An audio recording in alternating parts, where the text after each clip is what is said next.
K. 레벤슈타인이 말하는 신대통령제로 전락하였다. 2. 제2공화국의 정부 형태는 의원 내각제의 이념형으로 간주되는 영국형 의원 내각제에 해당한다. 당시의 의원 내각제는 국회에 대한 정부의 연대 책임과 내각의 국회 해산권은 물론 행정권의 이원적 구조, 입법권과 행정권의 균형, 국회와 정부의 협조관계 등을 그 특징으로 하고 있다. 5.16 군사정변으로 구성된 박정희 정부는 국가재건비상조치법에 따라 국가의 최고 통치기관으로서 국가재건 최고회의를 설치하고 이에 모든 국가 권력을 집중시켰다. 즉, 국가재건 최고회의는 국회의 권한을 대행하며 국가재건 최고회의에 의하여 구성되는 내각은 국가재건 최고회의의 연대 책임을 지고 대법원장과 대법원 판사까지도 국가재건 최고회의의 제청에 의하여 대통령이 임명하도록 하였다. 따라서 군사정부에서 정부와 의회의 관계는 전혀 새로운 정부 형태를 의미하는 회의제의 한 유형에 해당한다고 볼 수 있다. 3. 제3공화국에서는 정부의 국회 해산권과 국회의 정부 불신임권이 인정되지 않았을 뿐만 아니라 국민의 직접 선거로 선출되는 대통령이 정부의 수반이었다는 점에서 기본적으로는 대통령제에 해당하는 정부와 의회의 관계를 나타내었다고 할 수 있다. 그러나 부분적으로는 의원 내각제 요소와 철저한 정당 국가적 경향이 반영되었기 때문에 그 정부 형태는 결코 고전적 의미의 대통령제라고 할 수는 없다. 4. 제4공화국의 정부 형태는 정부와 의회의 관계에서 정부인 대통령이 의회에 대하여 절대적으로 우월한 지위에 있었기 때문에 대통령제에서 볼 수 없는 이질적인 요소를 많이 담고 있었다. 예컨대 통일주체국민회의에 의한 대통령 선출 방식, 대통령의 국회 해산권, 일부 국회의원에 대한 추천권, 절대적 긴급조치권 등은 고전적 의미의 대통령제에서는 찾아볼 수 없는 제도이다. 5. 1979년 11.6 사건과 12.12 사태, 1980년 5.17 비상계엄 선포, 광주민주화운동 등 일련의 격동기를 겪으면서 탄생한 제5공화국의 정부 형태는 대통령제를 기본으로 하면서도 의원 내각제 요소가 가미된 것이었다. 그러나 대통령 선거인단의 간접선거로 선출된 7년 단임이 대통령은 비상조치권, 계엄선포권, 국회 해산권, 국민투표 회부권, 헌법기관 구성권 등의 권한 행사를 할 수 있어 정부가 국회에 대하여 절대적 우위를 가지는 관계에 있었다. 6. 제5공화국의 정통 성과 개헌에 대한 논란이 일면서 1987년 6월 민주항쟁과 6.29 선언 등을 기점으로 한국 헌정사상 최초로 여야 합의에 의한 대통령직 선제 개헌이 이루어졌다. 7. 제6공화국은 대통령제를 채택, 국민의 직접 선거에 의한 정부 선택을 보장하였으며 아울러 대통령 5년 단임제에 의한 평화적 정권 교체의 전통을 확립함으로써 민주국가 발전의 기틀을 확고히 하였다. 또한 대통령의 비상조치권, 국회 해산권을 폐지하여 대통령의 권한을 합리적으로 조정하고 국정감사권 등을 부활시키는 등 국민의 대표기관인 국회의 권한을 강화하여 그 기능을 활성화함으로써 정부와 의회 간의 권력의 균형과 조화를 도모하였다. 8. 김영삼 정부는 경제의 발전을 위해 금융실명제를 도입하는 등 경제 발전을 꾀하였다. 하지만 많은 외채와 이자 부담으로 인해 국민 경제가 파탄에 이르게 된다.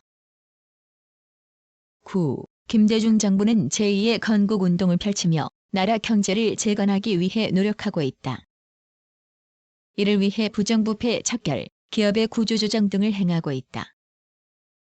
이 과정에서 많은 실업자가 경제 위기를 맞고 있지만 정부와 의회는 이를 해결하기 위해 노력 중이다. 또한 공동여당 간의 정책 혼선도 가끔 벌어져 여전히 권력 구조의 갈등을 드러내고 있다.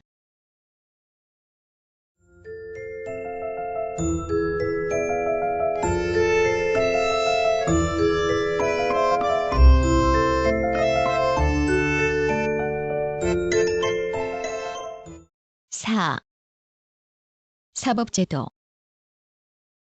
사법제도란 법원과 소송에 관한 제도 및 기타 사법권의 작용에 속하는 제도 전체를 말한다. 한국의 현행 헌법에 따르면 사법권은 법관으로 구성된 법원에 속하며 사법권의 독립을 위하여 법관은 헌법과 법률에 의하여 그 양심에 따라 독립하여 심판하고 탄핵 또는 금고 이상의 형의 선고에 의하지 아니하고는 파면되지 아니하며 징계 처분에 의하지 아니하고는 정직, 감봉, 기타 불리한 처분을 받지 아니하는 것으로 106조 되어 있다. 현행 헌법은 종래 대법원 판사를 대법관으로 바꾸고 대법원장은 국회의 동의를 얻어 대통령이 임명하며 대법관은 대법원장의 제청으로 국회의 동의를 얻어 대통령이 임명하고 일반 법관은 대법관 회의의 동의를 얻어 대법원장이 임명하도록 규정하고 있다. 법원에는 최고법원인 대법원과 하급법원으로서 고등법원, 특허법원, 지방법원, 가정법원, 행정법원이 있으며 그 외에 헌법상 인정되는 특별법원으로서 군사법원이 있다. 사법제도는 원칙적으로 3심제로 운영되며 행정소송은 제1심이 고등법원이 되고 제2심은 대법원이 되어 2심제를 채택하고 있으나 대통령 선거소송과 국회의원 선거소송은 대법원의 전속관할로 단심제로 하고 있다. 다만 비상계엄하의 군사재판은 단심제로 하는 경우도 있다. 재판은 반드시 공개주의 원칙에 따르도록 되어 있으나 헌법과 법원조직법에 의하여 예외적으로 공개하지 아니하는 경우도 있다. 그러나 심리를 비공개로 하는 경우라도 판결의 선고는 반드시 공개하여야 한다. 현행 소송 제도로는 민사소송, 형사소송, 행정소송, 가사소송, 헌법소원 등이 있다. 행정소송의 경우는 특수성을 인정하여 행정심판 전치주의, 2심제, 출소기간의 제한 등 특례를 인정하고 있으며 헌법소원의 경우는 헌법재판소 제도를 채택하여 1. 위헌 법률 심판권, 2. 탄핵 심판권, 3. 정당해산 심판권, 4. 기관 간의 권한쟁의 심판권, 5. 헌법소원 심판권을 인정하고 있어 법원의 관할로서는 다만 선거소송, 위헌 법률 심판 제청권만이 인정되고 있다.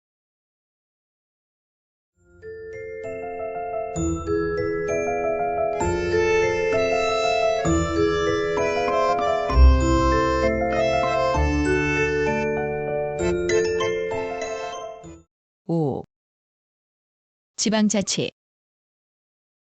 한국의 지방자치는 민주정치의 개념상 필연적인 곳으로 인정되기 때문에 풀뿌리 민주정치라고도 한다. 한국의 지방자치제는 건국 헌법에 규정된 지방자치 조항에 의거하여 지방자치법이 제정, 공포됨으로써 확립되었으나 1961년 5.16 군사정변으로 지방의회가 해산되면서 그 후 제3공화국, 제4공화국, 제5공화국을 거치면서 명목상의 규정으로만 존재하였다. 그러나 제6공화국에 들어와서 헌법 규정에 따라 새로이 지방자치법을 제정하여 지방자치단체의 종류와 그 조직 및 운영에 관한 사항을 정하고 국가와 지방자치단체의 기본적 관계를 정함으로써 지방자치 행정의 민주성과 능률성을 도모하며 지방의 균형적 발전과 한국의 민주적 발전을 기함을 목적으로 출발하였다. 지방자치단체는 크게 1. 특별시와 광역시 및 도, 2. 시와 군군 및 구로 구분하며 특별시와 광역시 및 도는 정부의 직하라에 두고 시는 도의 관할구역 안에 구는 광역시 또는 도의 관할구역 안에 두며 자치구는 특별시와 광역시의 관할구역 안에 두도록 하고 있다. 헌법과 지방자치법에 따라 지방자치단체에는 지방의회를 두며 지방의회 의원과 지방자치단체의 장은 직선으로 선출하고 그 임기는 각각 4년으로 규정되어 있다. 통합선거법인 공직선거 및 선거부정방지법에 따른 최초의 지방의회 의원 선거와 지방자치단체장 선거가 1995년 6월 27일에 동시 실시되었다. 지방자치단체는 헌법 규정에 따라 1. 주민의 복리에 관한 사무처리권, 2. 자치입법권, 3. 재산관리권을 가지고 있다. 그러나 현실적으로는 지방재정의 영세성으로 인해 재정 자립도가 낮고 광역행정, 개발행정, 사회복지행정에 따라 중앙 집권화 경향이 나타나는 등의 많은 문제점을 안고 있다. 6. 외교.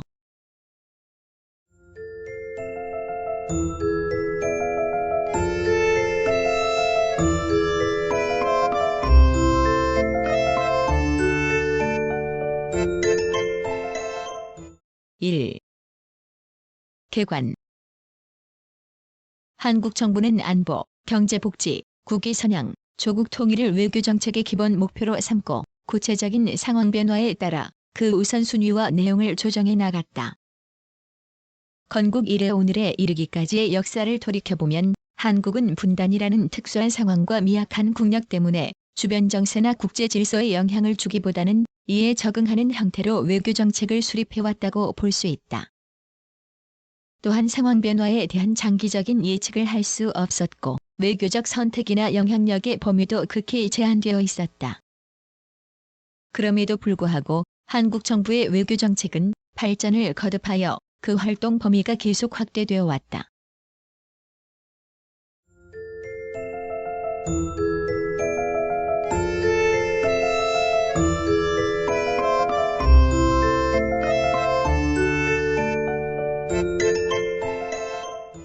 이 1950년대 반공안보 외교.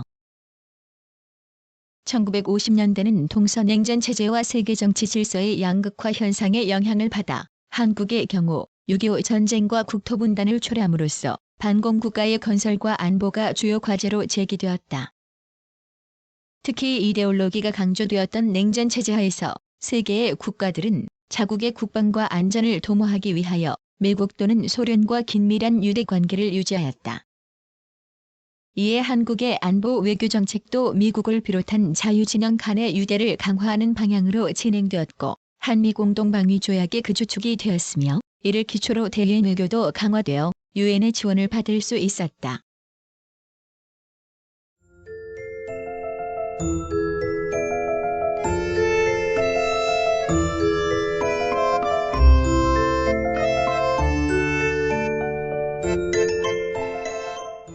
(3) 1960년대 경제건설 외교.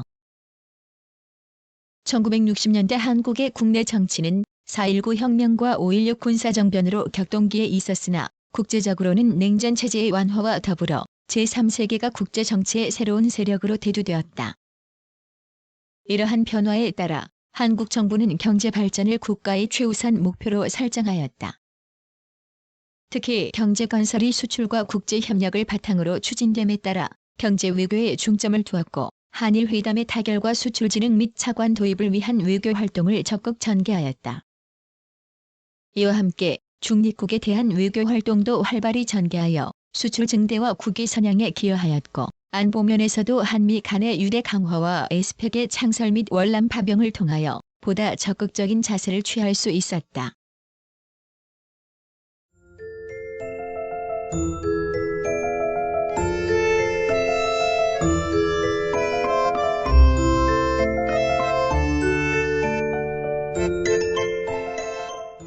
(4) 1970년대 평화통일 외교. 1970년대는 강대국 간의 대탕트 및 미국 세력의 상대적 약화와 함께 세계 정치 질서가 다원화되었고 이념보다는 국가 이익이 상대적으로 중시되는 경향이 두드러졌다. 그러나 한반도에서는 이러한 국제 정세의 변화를 이용한 북한의 전쟁 도발 가능성이 증가되어 평화 정착과 통일이 주요 과제로 제기되었다. 한국 정부는 이러한 정세 변화에 능동적으로 대처하기 위하여 남북대화와 6.23 평화통일 외교정책 및 평화통일 3대 원칙을 선언하는 등 평화통일의 기반을 조성해 나갔다.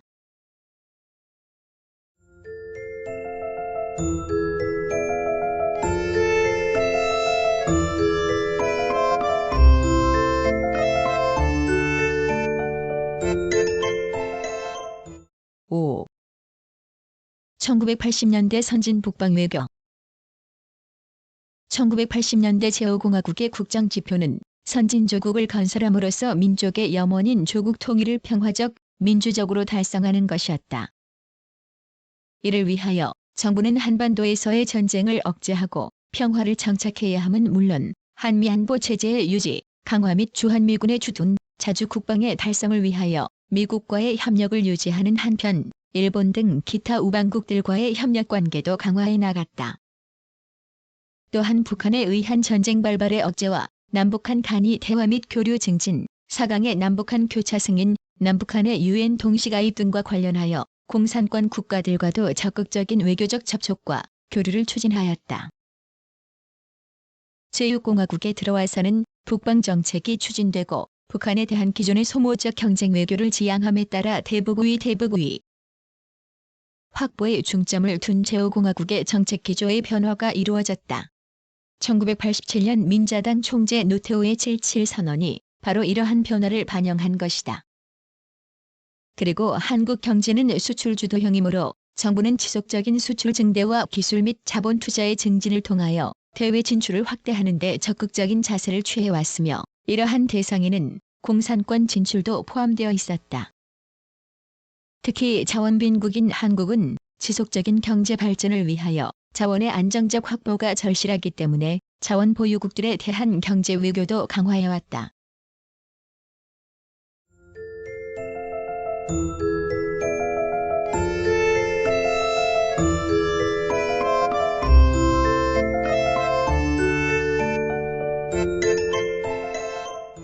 (6) 1990년대 외교 방향. 한국 제6공화국의 지속적인 경제 발전과 민주화 및 북방 외교의 성공적 추진을 기초로 1990년대 한국 외교 정책이 추구할 기본 방향은 다음과 같다. 첫째, 포괄적 안보 개념의 바탕을 둔 한미 안보 협력을 강화하면서도 북방 외교를 적극적으로 추진하여 전방위 외교를 구현해 나가야 하며 둘째, 한민족 공동체 통일 방안의 중간 단계인 남북연합을 실현하기 위하여 국제적 협력과 지지를 확보하는 등 평화통일 외교를 전개해 나가야 한다. 셋째, 지속적인 경제 발전 및 번영을 위하여 경제통상, 과학기술 등 선진국 지향의 실리 외교를 강화하고 넷째, 태평양 시대의 구현을 위하여 대아태지역 협력을 주도적으로 추진해 나가야 한다. 마지막으로 국제사회에서 국력에 상응하는 책임과 역할을 분담하고 각계각층의 국민이 동참하는 평화, 문화 외교를 전개해 나가야 한다. 이상과 같은 방향으로 외교 정책을 추진함에 있어서 정부는 당면 이익에 국한된 단기적 안목에서보다 중장기적 안목에서 종합평가하여 안보, 통일, 복지, 국익의 4가지 외교 목표가 상충되지 않도록 해야 할 것이다. 7. 통일정책.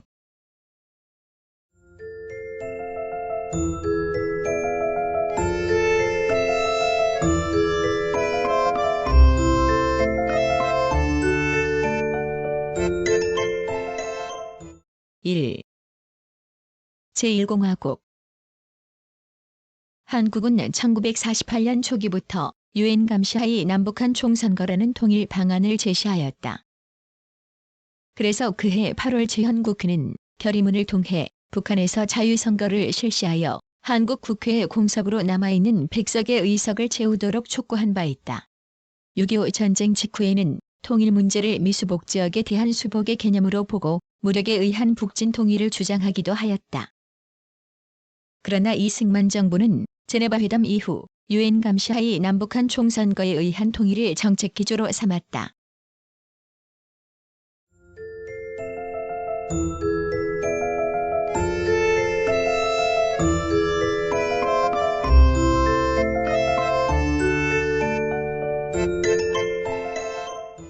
(2) 제2공화국. 장면 내각의 통일정책은 대한민국 헌법 절차에 의한 유엔 감시하의 인구 비례에 따른 남북한 총선거였다. 이승만 정부의 통일정책을 그대로 지향하면서 북한 불승인 원칙하에 2개의 한국을 부인하는 할슈타인 원칙을 고수하였다. 당시 혁신계 정당들은 남북 협상과 중립화 통일안을 제시하였으나 1961년 5월 16일 군사정부가 수립되어 반공을 국시로 내세움에 따라 그러한 혁신계 정당들의 제의는 일축되었고 군사정부는 유엔 감시하의 남북한 총선거안을 유일의 통일 방안으로 재확인하였다.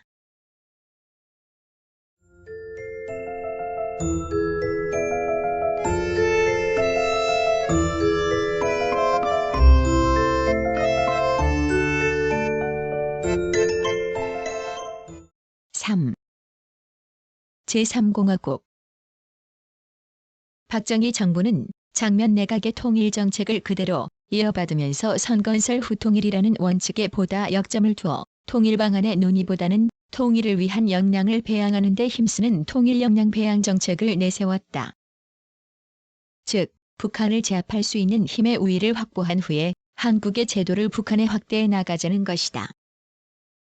그러나 1970년대 초 미소의 대탕트가 진행되고 미국과 중국의 관계가 개선됨에 따라 그 여파가 한반도에도 파급되어 한국 정부는 1960년대에 조성한 국력을 바탕으로 평화통일 정책을 추구하였다. 요컨대 박정희 정부는 가능한 문제 또는 비정치적인 문제부터 해결해 나가면서 점진적으로 통일로 접근해 나가자는 것이다.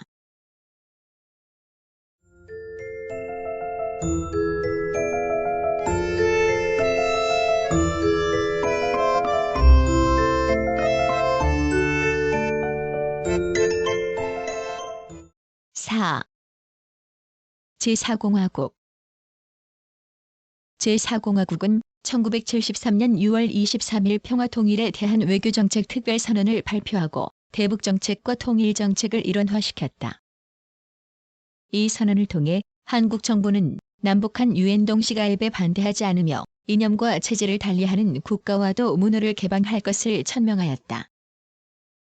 또한 정부는 1974년 8월 15일 평화정착, 문호개방과 신뢰회복, 통일 성취라는 평화통일 3대 기본 원칙을 제시하였다. 결국 박정희 정부의 통일정책의 이론적 근거는 단계적, 점진적 접근 방법에 기초한 기능주의적 통합이론과 안정형 분단 유지를 추구한다는 의미에서 독일 모델을 따랐다고 볼 수 있다.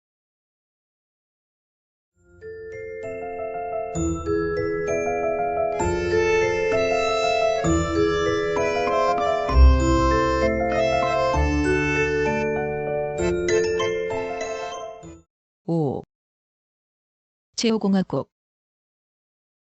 제5공화국은 1982년 1월 22일 한국이 추구하는 평화통일 방식으로 민족화한 민주통일 방안을 천명하고 이를 북한이 수락할 것을 촉구하였다. 이 통일 방안은 당시까지 한국 정부가 제시한 모든 통일 정책을 집대성한 것으로서 단계적 접근 방법에 의한 구체성과 실현성에 중점을 두는 선평화 후 통일의 기본 원칙에 기초한 것이다. 즉, 잠정협정을 통해 남북한 상호 간의 신뢰를 회복하고 민주통일에 이르는 단계에서 남북한 주민의 뜻을 대변하는 남북대표로 가칭 민족통일협의회의를 구성하여 그 기구에서 통일헌법을 기초하며 그 통일헌법이 6천만 민족의 자유로운 국민투표를 통해 확정되면 그에 따라 민주적 총선거를 실시, 통일국회와 통일정부를 구성하여 통일민주공화국을 수립하자는 것이다.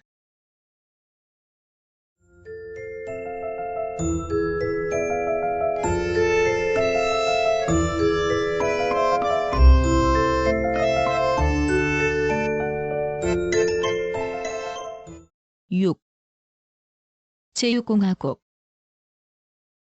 제6공화국은 1989년 9월 한민족 공동체 통일 방안을 발표하면서 민족 자결의 정신에 따라 자주적으로 무력 행사에 의하지 않고 평화적으로 민족 대단계를 도모하여 민주적으로라는 통일의 3원칙과 신뢰 구축 협력에서 남북연합에서 단일민족 국가 건설의 3단계로 통일을 실현시켜 나가겠다고 천명하였다.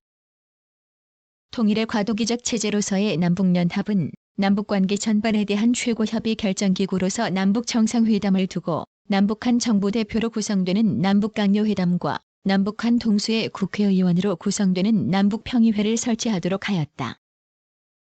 또한 남북연합체제 하의 강요회의와 평의회 일부를 지원하고 합의사항 이행 등 실무를 위해 공동사무소를 두며 서울과 평양의 상주 연락대표를 파견하는 것으로 되어 있다. 이 통일 방안은 남북연합의 발족을 계기로 민족 공동체의 회복과 발전을 도모하는 여러 가지 공동사업들을 추진하기 위해 비무장지대의 적성지역을 평화구역으로 설정할 것을 제의하였다.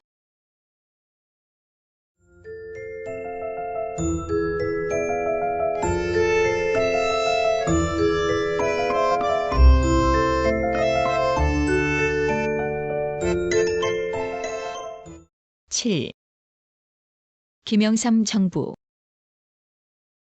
김영삼 정부의 통일 정책은 1993년 7월 6일 화해, 협력과 남북연합의 단계를 거쳐 1민족 1국가의 통일 조국을 실현한다는 3단계 통일론을 제시하였으며 정책 기조로 1. 민주적 절차 존중, 2. 공존 공익, 3. 민족 복리 세 가지를 강조하였다.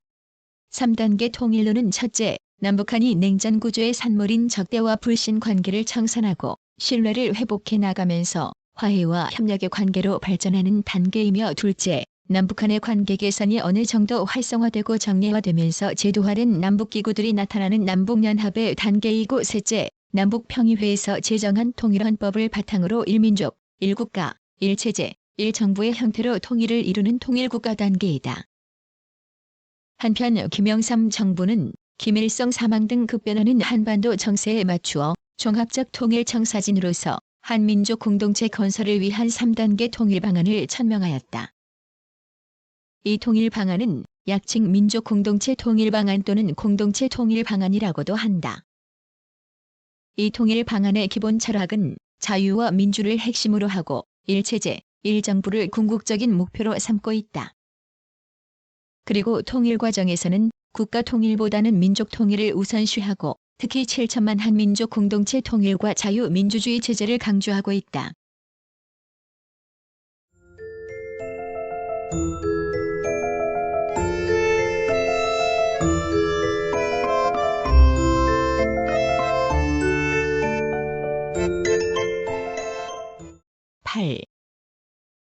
김대중 정부.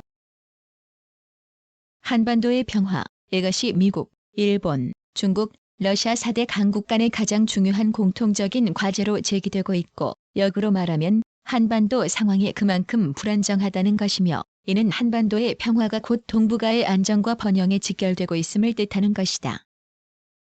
명백히 말하면 화해협력의 시대적 흐름에도 불구하고 한반도에서는 지금도 반세기에 걸친 대결과 반목, 그리고 군사적 긴장이 계속되고 있다. 1999년 6월 22일 동해에서 발생했던 북한 잠수정 침투 사건은 남북관계가 여전히 심각한 대결 관계를 지속하고 있음을 의미한다. 지난 몇 년 동안 경제난, 식량난 등으로 북한 체제의 불안정성이 증대되고 있는데 이 역시 한반도 문제의 국제화를 심화시키는 요인이 되고 있다.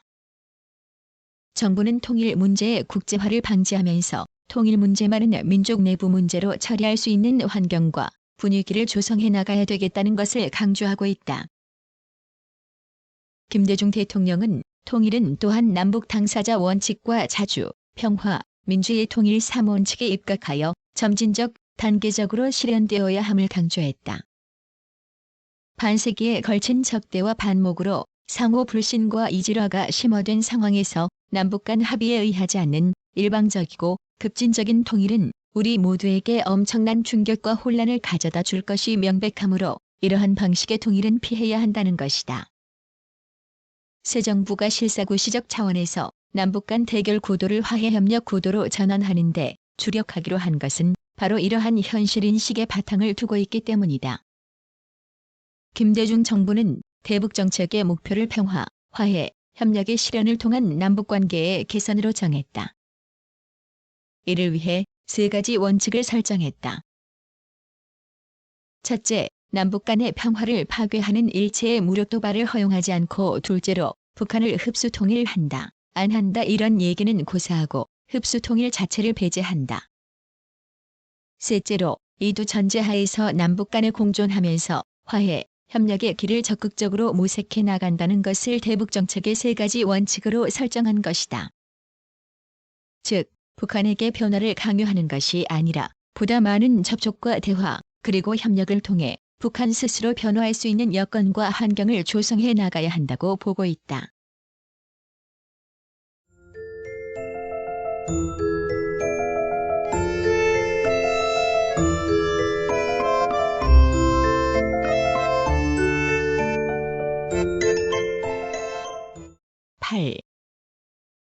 군사.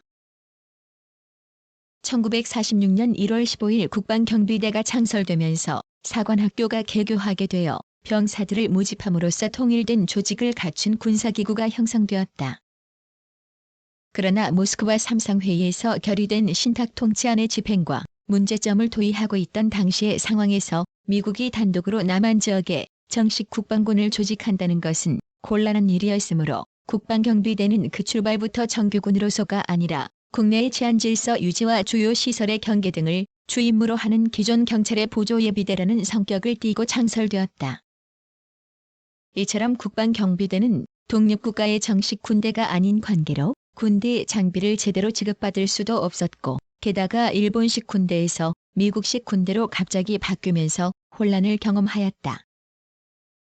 그러한 가운데서도 남한 한개도의 한개 연대를 각각 둔다는 계획 아래 확장을 계속하여 1947년 12월 1일 제1 제2제3여단이 1948년 4월 29일 제4제5여단이 창설되었다. 정부 수립 당시 육군의 규모는 5개 여단 이하 15개 연대, 병력 5만 명에 이르렀다. 1949년 5월 12일 국방기구를 간소화하고 모든 자원과 역량을 부대의 증강에 투입하기 위한 조치로서 육군의 강여단을 사단으로 승격시켰다.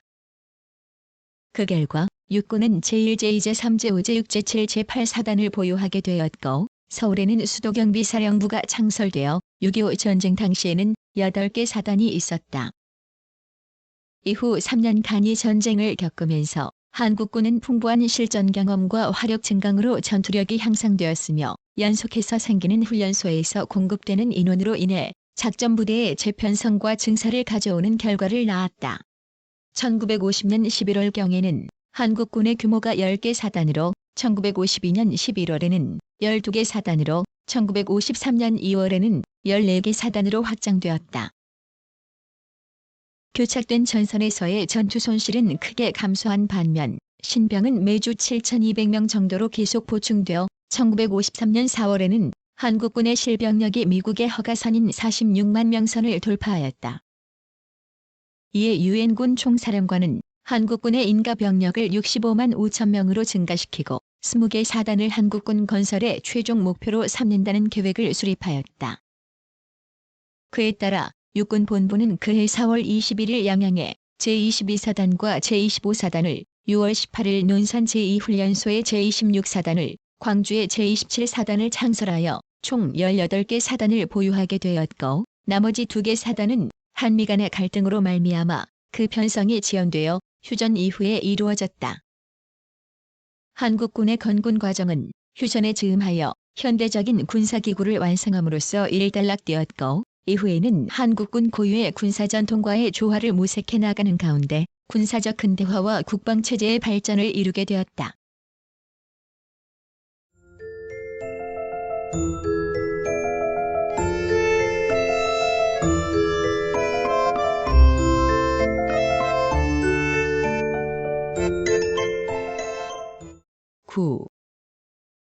안전보장. 국가안전보장은 외국의 침략이나 국내 반정부 집단의 체제 파괴 또는 반란에 대해 국가가 자기의 생존을 위하여 모든 조치를 강구함을 말한다. 이런 의미에서 안전보장은 분단국인 한국에 더욱 심각한 문제가 되고 있다. 한국의 안보는 분단 국가적 상황과 미국, 일본, 중국, 러시아 등 주변 강대국들의 이해 대립의 성격을 동시에 가지고 있기 때문에 안보의 위협이 이중으로 가중되는 군비 경쟁 구조를 형성하여 경제 발전과 사회 안정 및 외교 신장 등에 막대한 영향을 주었다.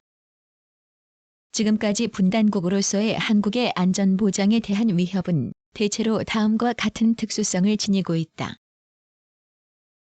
1. 한민족이 같은 생활 방식 하에서 살다가 인위적으로 분열되었을 때는 통일 지향성을 강하게 나타내는데, 이 경우 분단된 각 개체는 통일을 자기 나름의 이념이나 체제를 중심으로 이루려 하기 때문에 분단국은 원천적으로 격렬한 충돌이나 경합의 소지를 지니게 된다.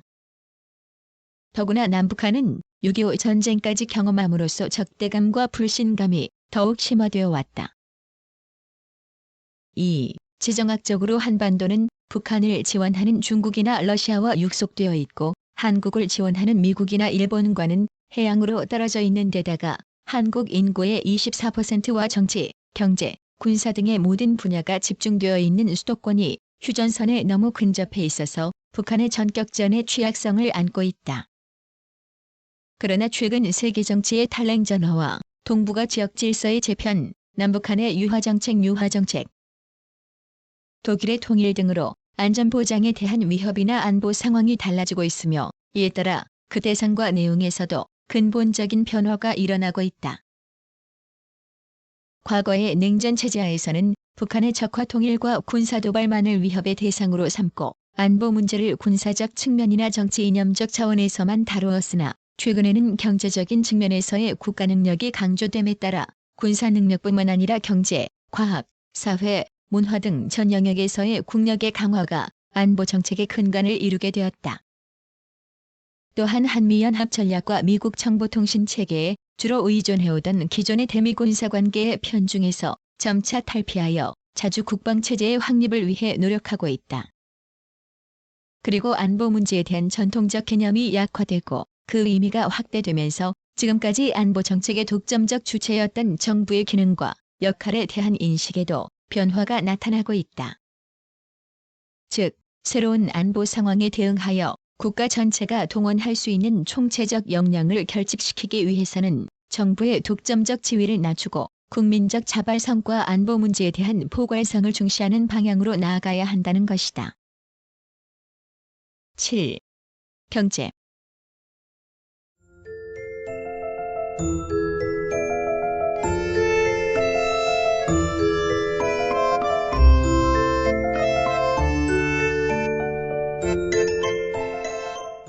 (1) 자본주의의 성립과 발전. 개화사상가로 알려진 유길주는 서유견문에서 이미 한국에는 오늘날의 주식회사나 합자회사와 같은 사회기업의 제도가 있었다고 지적하면서 장통사, 연무국, 보영사, 해상국, 장춘사, 광인사, 광인사 등이 그 본보기가 되는 것이라고 하였다.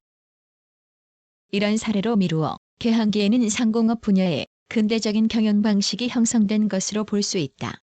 1882년에 조미수노통상조약을 시발점으로 1906년 7월에 있었던 광업법의 공포를 개항의 완결점으로 볼 수 있다. 1896년 미국이 운산금광의 개발권을 가졌고 뒤이어 독일, 영국, 일본 등의 자본이 광업 분야에 진출하였다. 광공업 분야에 선진국가의 자본이 밀려 들어왔을 뿐만 아니라 상업 분야에 대한 진출은 더욱 뚜렷하였다. 이와 같은 외국인 상권의 신장 추세에 대처하기 위하여 유길주는 서유견문에서 서구식의 주식회사 형태의 상사회사를 설립할 것을 강조하였는데 외국 자본의 진입과 그 신장 추세를 막기 위해서는 근대적인 상법으로 맞설 수밖에 없었다는 것이었다. 개항과 더불어 전통적인 천상적 신분제도가 해체됨에 따라 상업에 종사하는 인구가 급격한 증가 추세를 보였다. 1912년에 이르러 한국인의 직업별 인구 구성은 농림업 인구 1208만 2520명에 비하여 상업 및 교통운송업 인구가 99만 365명으로 2위를 차지하였다. 3위는 공업 인구로 20만 8315명이었으며 자유업 인구가 17만 5995명이었다. 개항기에 싹튼 상업 종사자의 인구 증가는 1912년에 이르러 농림업 인구 다음 가는 비중을 차지하는 결과를 빚었다. 인천, 부산, 원산, 진남포, 목포, 군산, 마산포, 성진, 신의주, 경성, 청진 등 11개소의 개항장이 도시로 발전하여 촌락사회 주도형인 한국의 전통사회에 도시사회의 면모가 부각되었다. 개항장에는 촌락사회로부터 유입되는 인구 이동 현상이 일어났고 개항장에 유입된 한국인들은 상공업 등의 새로운 직업에 종사하는 임금 노동자라는 직업인으로 변신하였다. 1922년에 조선총독부가 조사한 바에 따르면 공업에 종사하는 한국인 수는 35만 8205명이고 상업 및 교통업에 종사하는 한국인 수는 97만 1195명으로 합계 132만 9400명을 헤아렸다. 이 중에서 임금 노동자로 일하는 한국인 수가 91만 8603명이었으니 상공업 총인구 수의 61.6%가 임금 노동자인 것으로 추정할 수 있다. 한편 한말에는 민족자본을 투입, 의류품을 근대적 기계 생산으로 직조하게 되어 1910년경까지 서울에서 기계적인 방법으로 의류품을 직조하는 공장 수가 38개소에 이르렀다. 직기대 수는 면포공장에 199대, 견포공장에 29대, 교직물공장에 29대가 설치되었다. 직공수는 면포 직조공장에 125명, 견포공장에 44명, 교직물공장에 40명이 취업하고 있었다. 이것은 기계적인 방법으로 의류품을 직조하는 이른바 작은 산업혁명의 성격을 지닌 역사의 한 토막으로 볼 수 있는 사실이다. 1923년에 경성상공회의소가 조사한 바에 따르면 서울에는 11개소의 직포공장이 운영되고 있었다. 주요 직포공장의 경영 규모는 대창무역 주식회사가 20만 원의 자본금의 종업원 수 60명이었고 1911년에 설립된 경성지교회사는 15만 원의 자본금의 종업원 수 108명이었으며 1911년에 설립된 경성직물공사는 20만 원의 자본금의 81명의 종업원을 거느리는 규모였다. 1910년경에 설립된 38개소의 직포공장들은 모두 사라지고 말았으나 다만 종로 상인들이 경영한 동양염직 회사만이 잔존하여 직포업계를 이끌어가고 있었다. 직포업이 처음부터 한국의 민족산업으로 발판을 굳히고 발전을 거듭하여 왔다는 것은 주목할 만한 사실이다. 1911년에 설립된 경성지교회사는 1917년에 이르러 김성수가 인수하여 역직 기역직기 40대를 갖춘 근대적 직포공장의 재물을 갖추었고 1919년 10월 경성방직 주식회사로 발전하였다. 한국의 민족자본은 발빠르게 은행업의 경영에 진출하였다.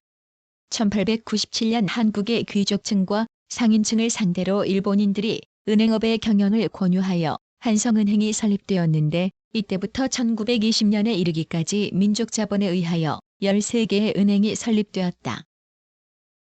제2차 세계대전 말기에 접어들자 이들 민족자본 은행들은 강제로 조선상업은행과 조흥은행에 통합되었다.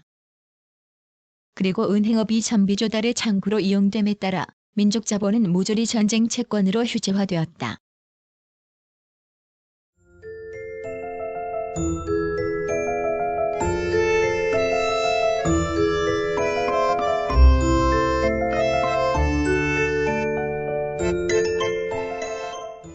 이 국민 경제의 기반 확립. 제2차 세계대전에서 일본이 연합국에 항복함으로써 한국은 1945년 8.15 광복을 맞이하게 되었다. 그러나 단일 국민 경제를 건설하기에는 여러 가지 난관이 도사리고 있었다.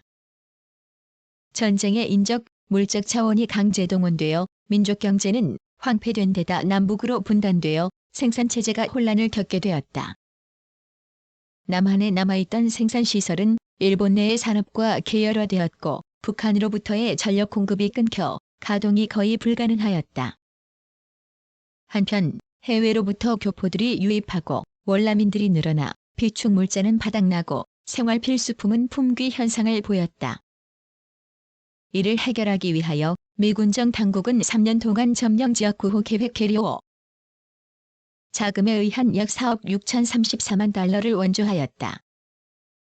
이 원조에 의하여 도입된 물자는 식량, 피복, 직물 등의 생활 필수품이 49.2%를 차지했으며 농업용품, 석유 등도 들여왔다.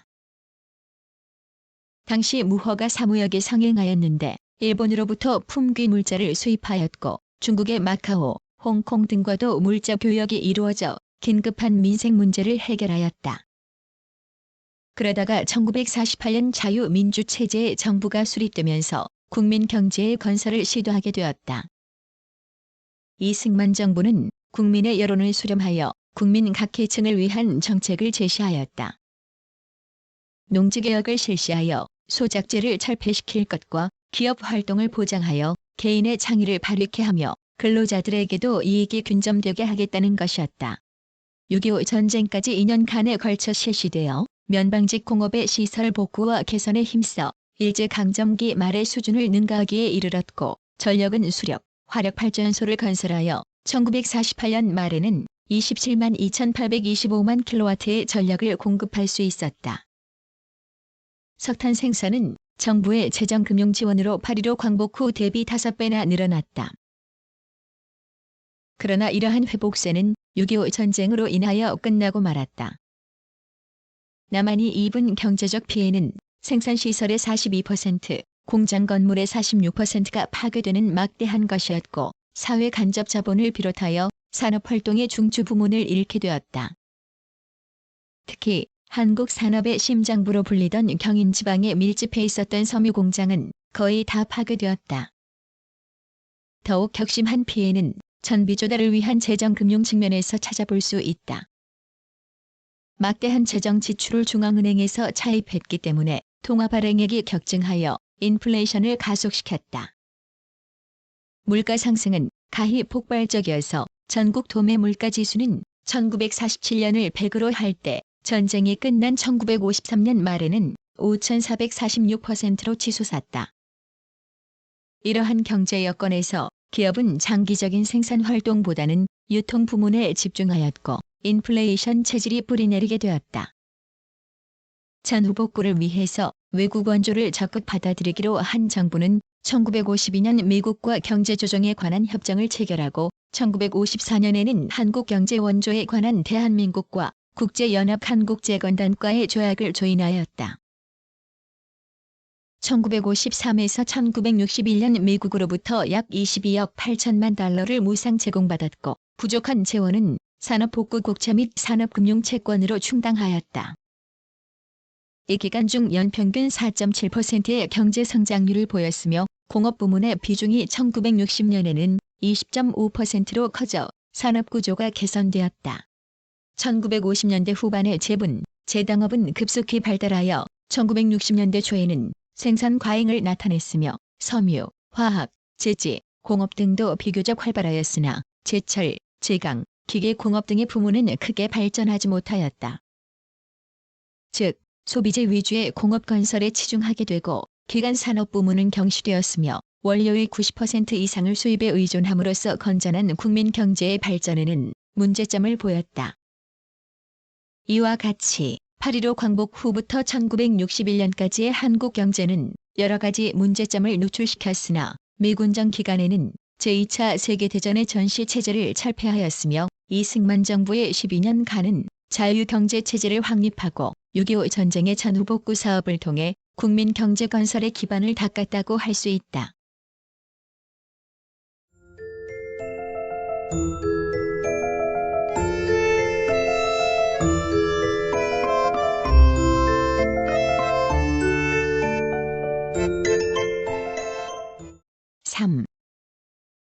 정부 주도 경제개발 1961년 5.16 군사정변으로 들어선 박정희 정부는 민생고 해결을 내세워 정부가 국민 경제 전반에 적극적으로 개입하는 개발 정책을 계획하게 되었으며 1962년 제1차 경제개발 5개년 계획을 정식으로 시작하였다. 그 후 한국 경제는 경제개발 정책에 의하여 성장, 발전을 거듭하였는데 4차례의 5개년 계획을 성공리에 마쳤으며 전두환 정부 기간에 시작된 제5차부터는 경제사회발전 5개년 계획으로 명칭을 바꿔 추진하였고 1991년에 제6차로 마무리되었다. 경제계획은 1950년대 이승만 정부와 그 후의 장면 내각에 의해서도 이반되었는데 6.25 전쟁으로 인한 피해 복구에 중점을 두고 미국의 무상 원조를 바탕으로 수입 대체 산업을 건설하겠다는 정도였다. 이에 비하여 경제개발 5개년 계획은 외국 자본을 적극적으로 도입하여 공업 부문을 집중 지원해 공산품을 수출한다는 불균형 성장 전략을 채택하였다. 제1에서 4차 계획은 기본 목표를 자립경제 구조에 실현해 두었고 제3차 계획부터 지역개발의 균형을 이루고자 했으며 제4차 계획부터는 사회개발을 촉진하고 공업화에 따른 빈부격차를 해소하려고 했지만 별로 성과를 거두지 못했다. 경제안정기조의 정착은 제5차 계획의 기본 목표로 제시되었고 제6차 계획은 경제선진화와 국민의 복리 증진을 기조로 삼았다. 이러한 목표를 달성하기 위한 개발 전략은 불균형 성장론에 기초를 두고 공업을 전략산업으로 집중 육성하여 농업 등의 산업에 선도산업의 발전 효과가 파급되도록 전략을 펴나갔다. 한편 제1차 계획에는 대외지향적인 개방체제의 개념이 확실하게 정립되지 못했으나 제2차 계획 이후 공업화 전략을 꾸준히 추구하였다. 각 계획에서 세웠던 목표와 실적을 대비하면 경제성장률, 국내 투자율, 상품 수출 증가율 등의 총량적 성장 지표들은 제4차 계획 기간을 예외로 하면 목표를 초과 달성하였음을 보여준다. 이 가운데 국민 총생산 GNP 성장률은 매우 높아 불변 가격 기준으로 기간 평균 5.8에서 10%를 실현하였고 그 규모를 경상 가격 기준으로 살펴보면 제1차 계획 기간 말인 1966년 말에 37억 달러에서 1991년 말에 292억 달러로 25년간 7배 가까이 늘어났다. 1인당 국민 총생산 역시 같은 기간에 125달러에서 6,757달러로 53배나 격증하였다. 이러한 경제 성장은 수출 신장에 힘입은 바가 큰데 수출 규모는 1966년 말에 2억 5천만 달러에서 1991년 말에 718억 7천만 달러로 286배나 폭발적으로 늘어났다. 특히 86년은 무역 수지가 흑자를 기록했으며 노태우 정부의 1989년까지 이어졌으나 그 후는 과소비 풍조의 만연과 복지에 대한 욕구가 늘어나 수입이 수출을 초과하였다. 수출 품목은 1960년대에 합성섬유, 화학섬유 등 소비재가 주로 수출되었으나 차츰 중간재와 시설재의 비중이 늘어났으며 제6차 계획기간 말에는 경공업 제품과 중화공업 제품의 수출액 비율이 38, 61로 역전되었다. 이와 같은 수출 신장률은 국내의 산업 기반보다는 금융, 세제면의 각종 특혜를 중심으로 하는 정부의 수출 지원 정책에 의해 이루어졌기 때문에 취약점이 많았다. 산업 구조 면에서는 1차 산업, 2차 산업, 3차 산업의 비율이 1962년에 36.6, 6월 3일, 47.1에서 1991년에 7월 7일, 42.9, 49.4로 변화하여 30년간 관공업의 비중이 크게 늘어난 반면 농림어업은 현저하게 줄어들었음을 보여준다. 그러나 높은 경제 성장과 산업 구조의 고도화를 이루기 위해서 필요한 자본과 기술을 해외에 의존했기 때문에 총 외채는 1991년 말 391억 달러에 달해 원리금을 갚아야 하는 부담을 안게 되었다. 결국 외채 상환과 이자의 부담으로 외환 보유고가 줄어 1997년 IMF 제재하에 놓여 국민들의 생활을 급격히 어려움을 겪게 되었다. 또한 외채 차입과 수출 신장을 바탕으로 하는 공업화는 여러 가지 취약점을 나타냈다. 저임금에 기초한 수출 확대는 빈부의 격차를 더욱 확대시켜 노사 간의 갈등을 낳았고 중화공업에 대한 과도한 투자는 독점 자본을 강화시켜 중소기업의 희생을 초래했으며 산업구조 면에서도 수출 제1주의는 인용인구의 증가와 농업노동력의 감소를 가져왔다. 그리고 주택보급 등의 사회개발 면에서의 계획이 제대로 실현되지 못하여 복지에 대한 기대와 욕구를 증대시켰다. 대외적으로는 국제자원 파동이나 수입 규제의 영향을 크게 받을 수밖에 없어 국제 경쟁력을 향상시키기 위한 기술 개발이 중시되었다. 이렇게 볼 때 한국의 1962년 이후의 경제는 장기적인 건전한 경제개발 계획을 수립하여 경제 규모가 확대되는 양적인 성장을 이룩했다고 볼 수 있다. 그러나 소득 분배의 불평등과 자원 배분의 비효율성을 극복하면서 성장을 동시에 추구해야 하는 어려운 과제를 남겼다. 이러한 과제에 대응하여 제7차 계획이 수립되어 21세기 경제사회의 선진화와 민족 통일을 지향하는 기본 목표를 잡았으나 김영삼 정부의 신경제 5개년 계획으로 대체되었다.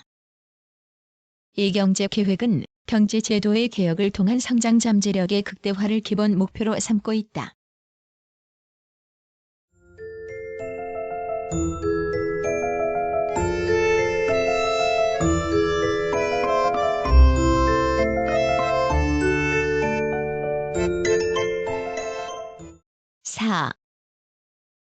현황과 과제. 한국 경제는 세계가 주목하는 고도 성장을 이룩하여 선진국 진입을 눈앞에 둔 신흥공업국으로 나서게 되었다. 1987년 경제 규모로서는 세계 17위, 무역 규모로서는 세계 12위 수준에 이르렀고 1인당 국민 소득도 1994년에 1만 달러를 넘어섰다.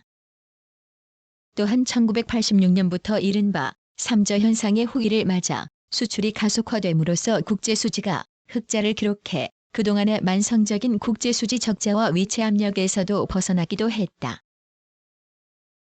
1988년 말 총외채 규모는 312억 달러이나 대외자산 239억 달러를 감안한 순외채 규모는 73억 달러이다.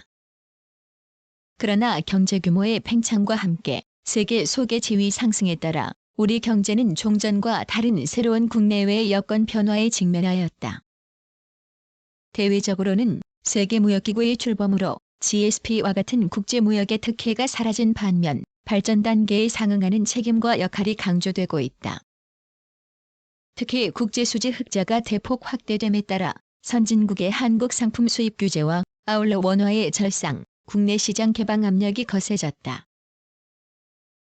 한편 국내적으로는 1980년대의 민주화, 자율화 과정에서 그동안 상대적으로 소외되어 온 농민, 근로자, 중소기업, 영세민 계층의 소득 보상 요구가 높아졌으며 복지와 균형 문제가 선결해야 할 과제로 등장하였다.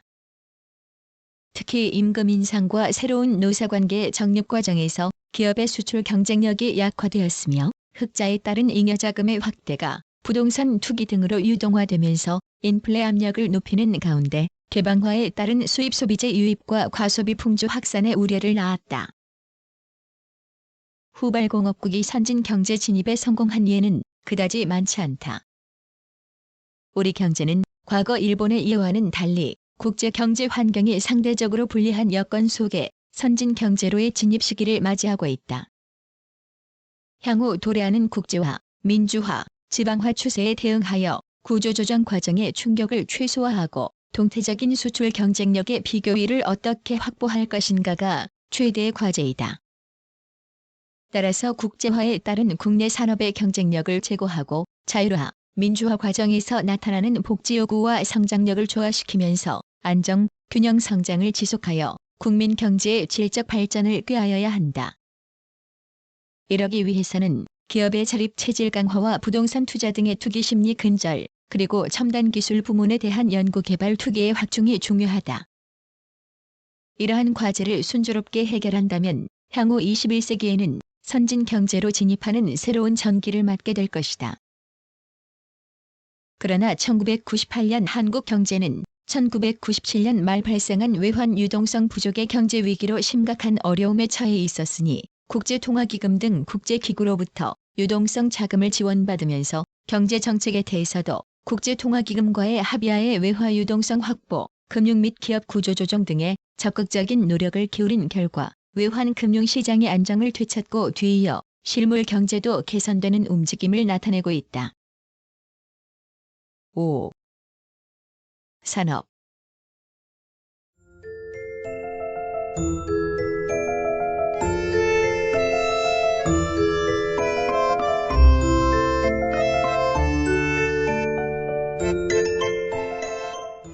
(1) 성장과 구조. 한국의 경제는 8.15 광복 이후 1961년까지의 국민 경제의 기반 성립기와 1962년 이후의 정부 주도의 경제개발기로 크게 나눌 수 있다. 1961년 이전은 6.25 전쟁